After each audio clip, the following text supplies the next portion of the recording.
he's cognizant today, and he's thinking he went down about a 12-foot wall.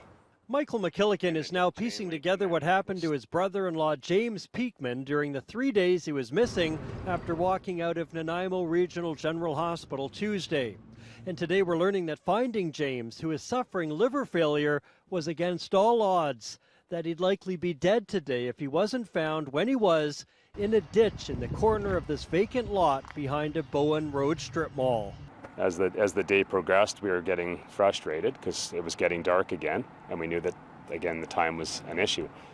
They call CHEK News, and reporter Kendall Hansen meets with Michael and James' sister Michelle for a quick late-day interview. If you can look in your shrubs, maybe in your shed, or just take a look around. To get their plea for help from the public on the news. You guys agreed to do the story, and he took it on and worked with Gary O'Brien from RCMP, and they tracked exactly the mapping of where everybody thought it would start and end, and everybody started looking.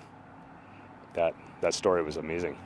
Now, as we were preparing the story yesterday for CHEK News, James, as it turns out, was lying behind this fence in a ditch, maybe for a few days.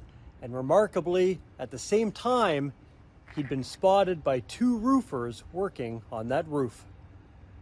2 guys were working on the roof. They weren't supposed to be there that day. They were going to work on something else. They decided last minute to go work on the roof of the commercial building next to it. They looked down. They thought they saw something, and then they said there's a hospital gown down there, but they didn't realize the person was in distress, so they dismissed it, went home, turned on the news, watching dinner, and they called each other and said, "That's that guy. That was a hospital gown. That wasn't a jacket." And they went back and verified and called the RCMP. And James was found barely alive. He'd been without critical medication, was unable to move, and unable to call for help because of problems with his trachea. He'd probably been lying here since the day he went missing. I was just amazed. I mean, the odds on someone working on a roof and having the angle to see my brother kind of tucked up against the fence and in the middle of a field that no one else can get access to is just, like Mike said, very, very lucky odds. I want to give a big thanks to the people who just watched the news and saw him, because I think those people are the ones that saved my uncle's life.